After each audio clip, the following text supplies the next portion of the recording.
Yo, this is the Scarcity Studios YouTube channel. Please don't forget to like, comment, share and subscribe. And our sponsors are Alpha Claims and Hire Birmingham, the leading and best accident management company. Get a replacement car anywhere in 1 hour. Regular viewers of the channel will remember that I covered the murder of Keeley Bunker back in 2019. But today, Wesley Streete has been found guilty of her death. Keeley had come to Birmingham on a night out to go and see Manchester rapper H performing live. She then met up with friends at Snob's nightclub where Wesley Streete was a mutual friend. He was very popular and described by people as the life and soul of the party. But unbeknownst to Keeley and her friends on the night, he had a history of violence to women. He was supposed to have been a trusted friend, and he walked the part-time barmaid home after a night out. The day after, she was meant to have been attending a job interview as a teaching assistant, which was described as her dream job. 3 other victims of Wesley came forward for the trial and gave evidence. One of them had actually been raped by him, and another had pressed charges to the police, but I'm not sure what happened with that case. Wesley and Keeley were both from Tamworth. During the night out, Wesley had got increasingly drunk.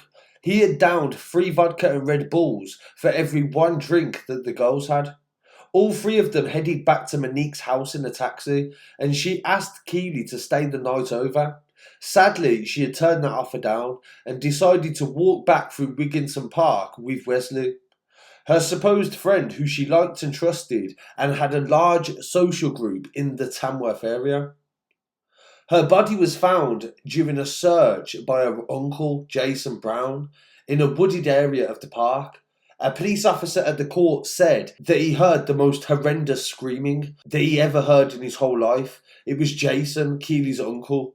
The heartbreaking discovery followed frantic searches by desperate friends and family, and Wesley even helped with them as well. He said that he left her by a phone box nearby, and in the haste of him leaving the murder scene, he dropped his bank card in the park. That was later found and handed in to the police. Witnesses also saw a man matching his description, and CCTV and a mobile phone mapping showed that he had lied to the police. The prosecution said that he had been trusted to take her home in the dark at night. He was a fun, popular guy, and he'd been out for the night with the girls and after they'd been to a concert.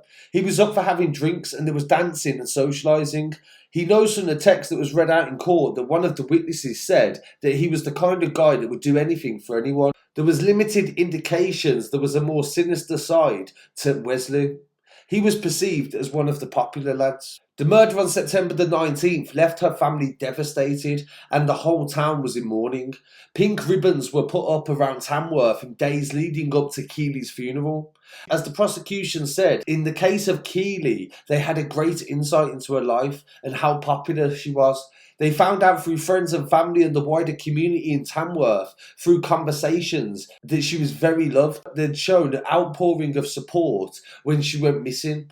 Volunteers from all walks of life came together to look for the young girl, and tragically resulted in her uncle finding her.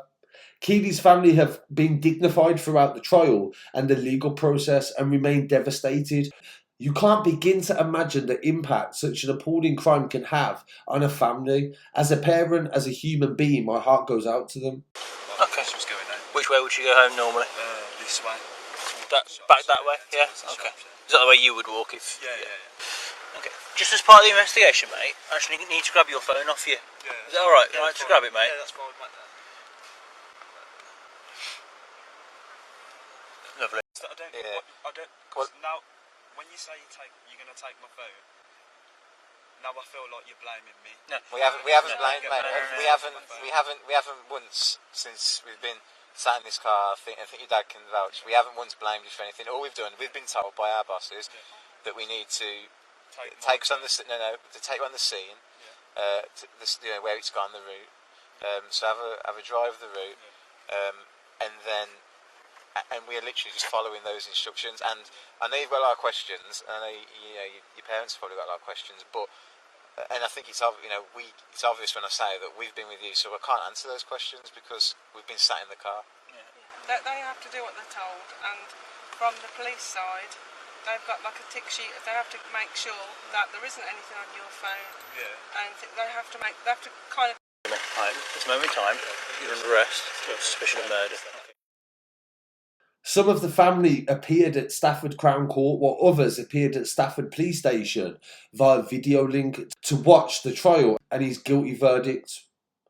He will be sentenced at a later date, and this story is definitely heartbreaking, and it must be a shock as well. He was popular, he was trusted by a lot of people, even herself and her friends. So for him to then betray them in such a way, it must make people question their trust. I would really appreciate it if you paid your respects in the comments. And I'll be back again very shortly with some more news. Please don't forget to follow us online as well. Instagram, Twitter, Facebook. We're very active every day where we break news before anywhere else. Please don't forget to subscribe as well and tell a friend to support the channel. Thanks for joining me for the premiere, and I'll be back again very soon. Peace.